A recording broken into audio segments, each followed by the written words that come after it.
This morning, we mark the 50th anniversary of an event that helped change the face of America.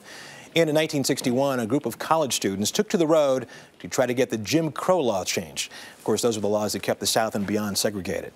This group of blacks and whites took so-called freedom rides from Washington, D.C. to the Deep South. But when they got to a small town outside of Birmingham, Alabama, all hell broke loose.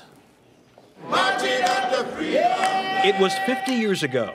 A small group of blacks and whites began a journey to challenge Jim Crow's segregated travel rules, divided buses, separate waiting rooms, and restrooms. And with me are part of a group calling themselves the Freedom Riders.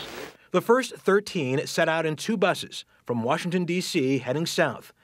At just 19 years old, Hank Thomas was filled with optimism. We had no thought of any kind of violence. But violence came just 10 days in. Outside Anniston, Alabama, the KKK surrounded the first bus and set it on fire. Thomas and 5 others were almost burned alive. Hours later, in Birmingham, the second bus was not met with fire, but with pipes and bats. We must not surrender to violence. The violence only empowered the Freedom Riders.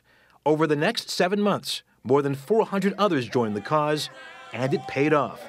The Kennedy administration finally enforced federal law desegregating interstate buses and public accommodations, proving that 13 people on 2 buses could start a movement that would change their lives and the nation. And joining us now from Jacksonville, Florida, is Mr. Hank Thomas, one of those Freedom Riders. We just met him in the piece. Hank, good morning to you. Good morning, Russ. How are you doing? I'm doing just fine, sir. Let me ask you, does it feel like 50 years to you? No, it doesn't, but then again, sometimes it does. I don't move quite as fast as I used to move. I know this meet, you got to meet with the son of one of the Klan members who burned the bus all those years ago. What did he say to you? What did you say to him? Well, he immediately came to me and embraced me, which surprised me. It's a pleasant surprise, and it was a genuine, he's a bear of a man, so to speak, and it was a genuine hug and embrace, and he asked me for forgiveness, and I told him, obviously, there's nothing to forgive. He can't be responsible for what his father did, and besides, I told him that I had mentally left Anniston a long time ago, and that I didn't carry the baggage of bitterness with me, but I thought it was a very good gesture, and he asked if sometime in the future he and I could break bread together, and I said I think that would be a good thing. Hank, in your wildest dreams, what did you hope to accomplish 50 years ago when you got on that bus? Well, we knew that eventually we were going to knock down the Jim Crow laws, the apartheid laws, and so as we sing in the song, "We Shall Overcome," that wasn't just a song or a melody. It was our philosophy. It was something that was deep within us that we knew eventually we would be successful, as people throughout history have been successful when fighting oppression.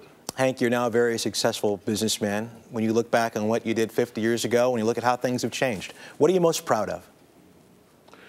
Well, I'm proud of the fact that I had a small part to play. And Russ, on this particular 50th anniversary, there are 2 anniversaries for me. 50 years ago, some folks in Alabama, Anniston, tried to kill me. Then 45 years ago, I served as a medic in Vietnam, and I was caught in an ambush by the North Vietnamese. And as I've said to you before, I got to thinking, there are some people in Alabama who want to kill me, and there are some people in North Vietnam who want to kill me.